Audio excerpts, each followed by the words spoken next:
বাংলাদেশে দিন দিন ক্যান্সার রোগীর সংখ্যা কেন এত দ্রুত গতিতে বেড়ে চলছে? এর পেছনে কিন্তু আমরাই দায়ী। বর্তমানে আমরা যে ধরনের খাবার খাচ্ছি তার মধ্যে ম্যাক্সিমাম খাবারেই কিন্তু প্রচুর পরিমাণে ভেজাল থাকছে। দেখা যাচ্ছে খাবারটাকে একটু সুস্বাদু করার জন্য সেখানে বিভিন্ন ধরনের কেমিক্যালস রাখা হচ্ছে। খাবারটাকে আরো বেশি আকর্ষণীয় করার জন্য সেখানে বিভিন্ন ধরনের কালার্স বা ফুড কালার্স ব্যবহার করা হচ্ছে। ইভেন ফুড কালার্স তো অনেক ভালো জিনিস। এর থেকে আমরা দেখি যে অনেক সময় কাপড়ের রং দিয়েও আসলে খাবারের মধ্যে হচ্ছে অ্যাডাল্টারেশন করা হচ্ছে। তাছাড়াও দেখেন আমরা এখন নাগেট খাচ্ছি, বাচ্চাদেরকে সসেজ দিচ্ছি, বাচ্চাদেরকে বার্গার দিচ্ছি, বাচ্চাদেরকে ফ্রেঞ্চ ফ্রাইস দিচ্ছি, ডোনাটস দিচ্ছি। এইচ অ্যান্ড এভরি খাবারের মধ্যে কিন্তু প্রচুর পরিমাণে কার্সিনোজেন থাকে, যেটা কিনা আমাদের শরীরে ক্যান্সার হওয়ার জন্য খুব ভালো একটা পরিবেশ তৈরি করে। দেন আমরা যে খাবারগুলো খাই সেগুলোর মধ্যে রিফাইন্ড সুগার থাকে। সেই সুগার যত বেশি আমরা ইনটেক করছি আমাদের বডিতে কিন্তু ইনফ্ল্যামেশনের চান্স বেড়ে যাচ্ছে, যেটা কিনা ক্যান্সারের কোষগুলোর জন্য খুব একটা আরামদায়ক পরিবেশ তৈরি করে, যাতে করে সে আরো বেশি বংশ বিস্তার করতে পারে।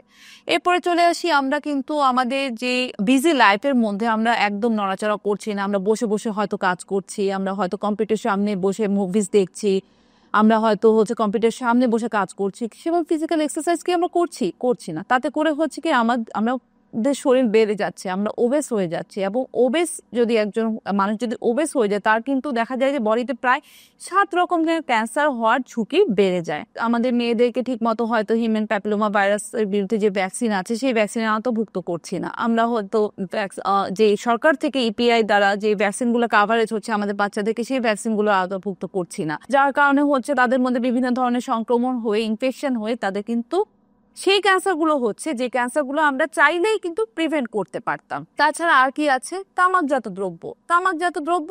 সাপোজ আমি তামাক গ্রহণ করছি না, কিন্তু হয়তো আমার পাশে একজন লোক আছে যে হচ্ছে পাবলিক স্পেসে হচ্ছে তামাক গ্রহণ করছে, ধূমপান করছে।